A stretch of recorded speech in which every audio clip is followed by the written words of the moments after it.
আমরা সত্যি মানুষের মতো মানুষ হব। কারণ মানুষ হতে হলে আমাকে সবার আগে বিনয়ী হতে হবে, আমার শিক্ষককে মানতে হবে, আমার বাবা মাকে সম্মান করতে হবে।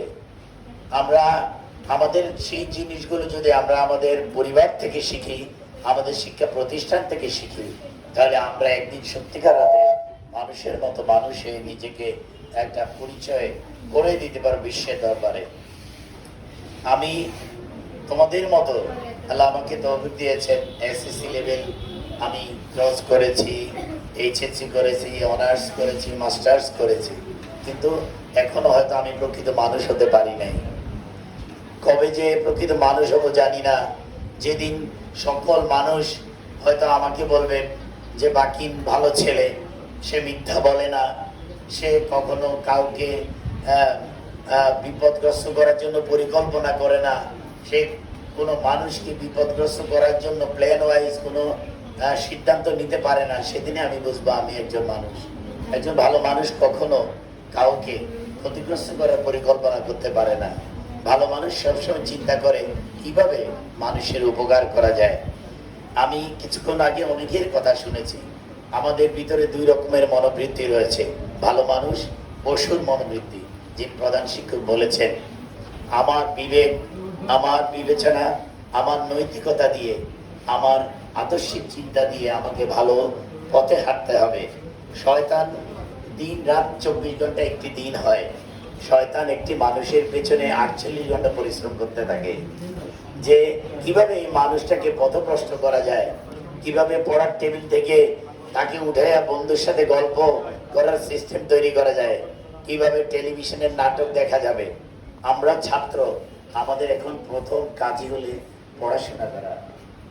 The more you read, the more you will learn.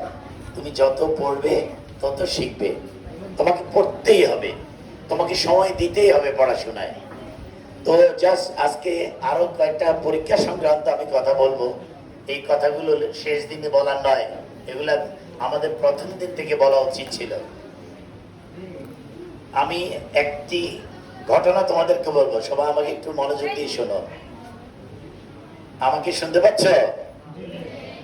একটা ছেলে 10 বার এসএসসি পরীক্ষা দিয়েছে, বড় লোকের ছেলে, টাকার কোনো অভাব নাই, কিন্তু বাবা, আমি এই কথাটা এই স্কুলে আরো একবার বলেছিলাম, এবং এটা আমার জীবনের দেখা ঘটনা এবং চিটঙ্গের ঘটনা। তার বাবার এত টাকা, কিন্তু ছেলেটাকে এসএসসি পাস করাতে পারছে না। অনেক শিক্ষক বাসায় আনলেন, শিক্ষকদের সাথে সময়। আমার কথা তোমার মনে ভালো লাগে না? না, যদি আমার কথা, আসলে আমি তো সুন্দর করে কথা বলতে পারি না, আমার কথা ভালো নাও লাগতে পারে। আমার যদি সুন্দর একটা গলা থাকতো, একটা রবীন্দ্রসঙ্গীত অথবা একটা কি বলবো সুন্দর একটা গান শুনেতাম, সবাই হয়তো ভালোভাবে শুনতো না। যাক, তারপরে সকাল আলহামদুলিল্লাহ কথা তো বলতে পারছি, অনেকে তো কথাও বলতে পারে না। তো তার বাবা তাকে পড়া এসএসসি পাস করাবেন, এটা তার প্ল্যান। কিন্তু স্যার বললেন, স্যার আছেন ওখানে, ফারুক স্যার, যে লিখতে হবে। তো না লিখলে স্যার কোথায় নাম্বার দিবে?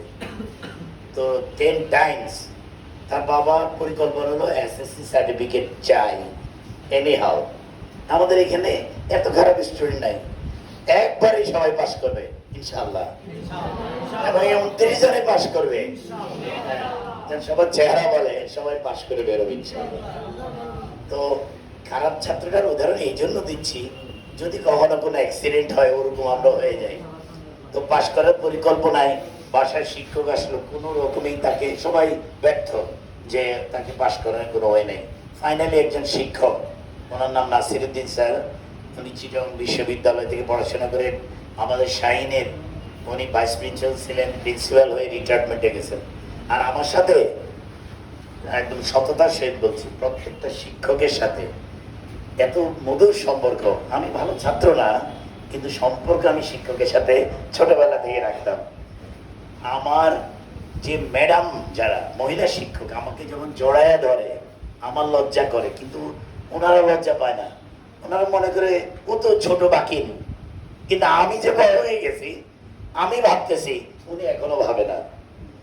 আমি খুব লজ্জায় নিচের দিকে সরে যেতে চাই, উনি শুধু জড়ায় ধরে। একজন মানে ভদ্র মহিলা শিক্ষিকা, হ্যাঁ, তার মানে কি এক্সপ্রেশন অফ লাভ, ভালোবাসা এটা বিশাল ব্যাপার, এটা হৃদয় থেকে তৈরি হয়।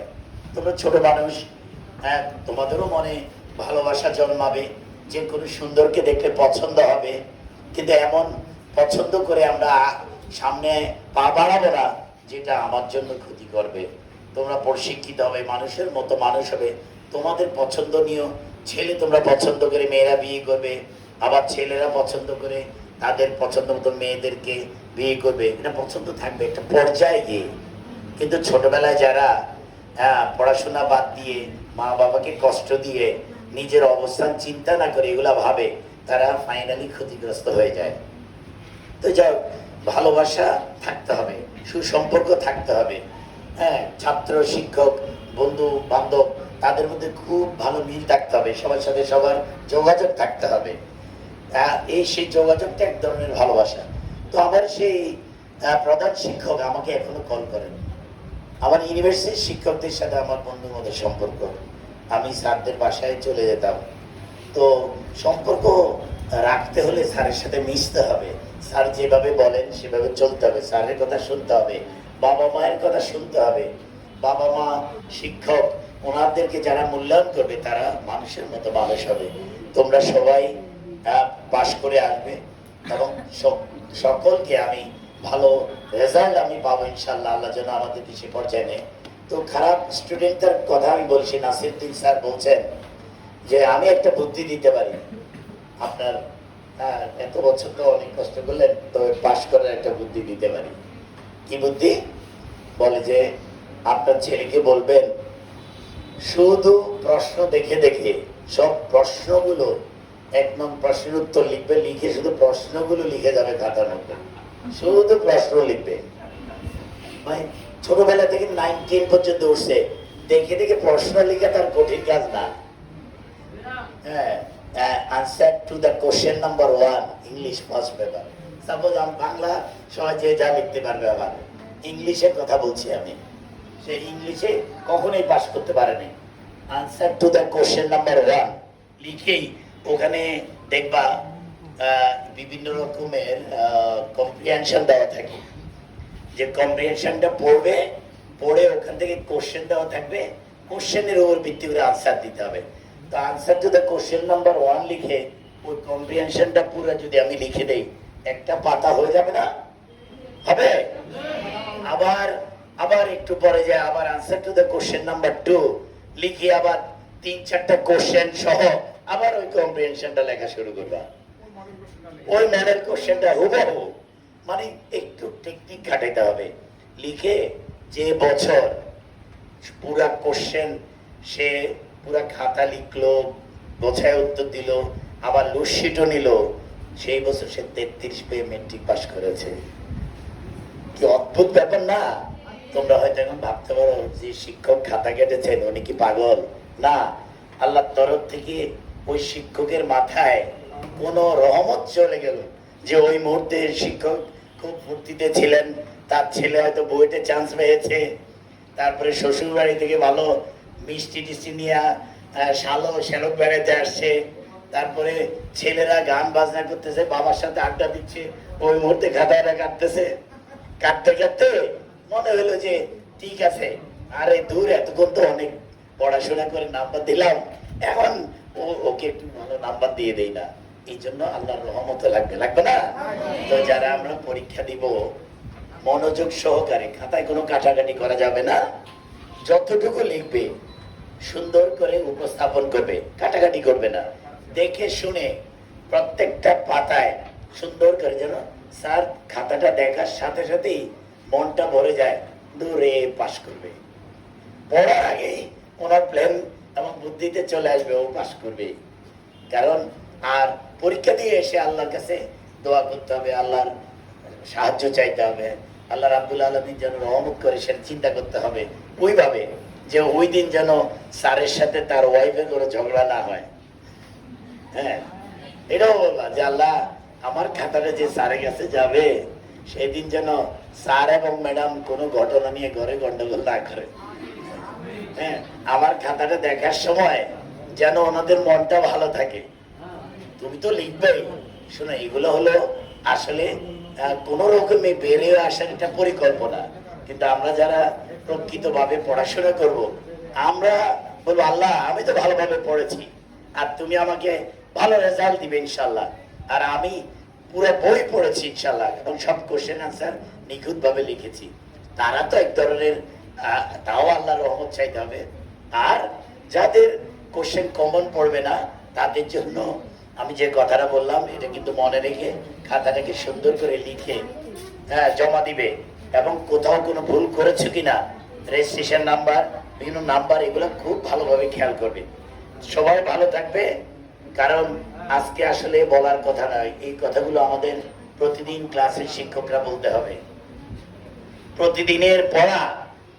আমি আজকে এইখানে দায়িত্বশীল সভাপতি হিসাবে বলতে চাই, প্রধান শিক্ষক সফল তখনই যখন ওনার প্রত্যেকটা স্টুডেন্ট পাশ করে বের হবে। আমি সভাপতি হিসাবে তখনই সফল যখন আমাদের প্রত্যেকটা স্টুডেন্ট পাশ করে বের হবে। আমাদের প্রত্যেক শিক্ষককে সচেতন হতে হবে, ছাত্রছাত্রীদেরকেও সচেতন হতে হবে। শিক্ষকরা ক্লাসে জবাবদিহিতামূলক ভাবে স্টুডেন্টকে পড়াতে হবে।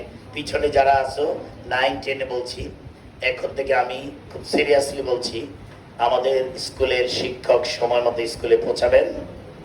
এতে যদি কোনো স্টুডেন্ট শিক্ষককে কমপ্লেইন করতে গিয়ে শিক্ষক ওই শিক্ষকের উপর মনে কষ্ট নেন, সেটা প্রথম 1 বার 2 বার 3 বার স্টুডেন্ট শিক্ষককে বিনয় সহিত বলবেন। বলার পরও শিক্ষকের সাথে খারাপ আচরণ করতে পারবে না। আমাদেরকে বলতে হবে, আমরা যারা ম্যানেজমেন্টে আছি, যে স্যার শিক্ষকই ঠিক মতো ক্লাসে আসেন না, শিক্ষকের ভুল ধরা যাবে না। তবে অনেক সময় দেখা যায় ওনারা আমাকে ঠিক মতো পড়াচ্ছে না, আমাদের চ্যাপ্টার গুলো আলোচনা করছে না।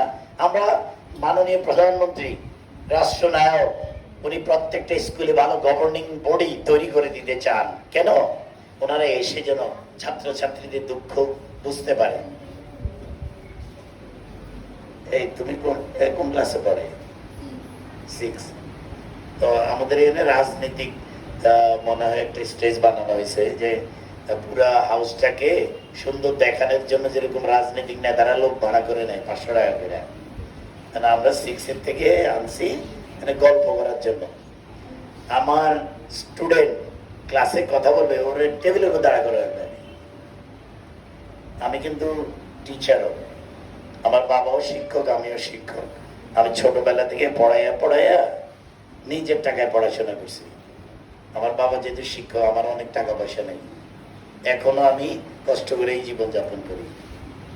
এখনো আমি অল্প অল্প করে ব্যবসা করি, অল্প অল্প করে বেঁচে থাকার চেষ্টা করি। কারণ সবাই দুর্নীতি করে বড় হতে চায়। আমি যদি একটা চেয়ারে বসে, আমি যদি একটা ছেলের বাবা হয়ে, আমি যদি একজন অভিভাবক হয়ে আমি চোর হই, আমি এই ছাত্রদের সামনে কথা বলতে পারবো না। Never, I will never talk to you in front of you like that to be a dishonest man. আমাকে কেউ বেদে স্কুল সভাপতি বানাতে পারবে না। আমি যদি আমার নীতি, আমার আদর্শে আমি যদি চোর হই, ডাকাত হই, অশিক্ষিত হই। আমি অশিক্ষিত হলে কোন স্কুলে আমাকে কেউ যদি সভাপতি বানাতে চাইতো, I will never join there. আজকাল অনেক অশিক্ষিত লুঙ্গি উপর দিকে উঠাইয়া সভাপতি হতে চায়, এবং শিক্ষক যিনি জ্ঞানী উনি নিচে বসে থাকে। তো যে সভাপতি যার আক্কেল জ্ঞান নাই, পড়াশোনা নাই, ইউনিভার্সিটির বারান্দা হাটে নাই, ও সভাপতি হয়ে তার স্টুডেন্টদের কি বলবে? সে শিক্ষক, শিক্ষকতা করে পড়াশোনা করে শিক্ষক তার চেয়ারে বসেছেন, তাই না? আর এলাকায় বৌমার সভাপতি হতে চায়, তাকে একটা ইংরেজিতে যদি জিজ্ঞাসা করো আমি স্কুলে যাব, ইংরেজি বলেন, I will go to school, বলতে পারবে না। সে সভাপতির চেয়ারটা দখল করে বসে থাকতে চেষ্টা করবে। তোমরা মানুষ হবে, মানুষের মতো মানুষ হয়ে, যোগ্য হয়ে সভাপতির চেয়ারে বসবে। আমি ওই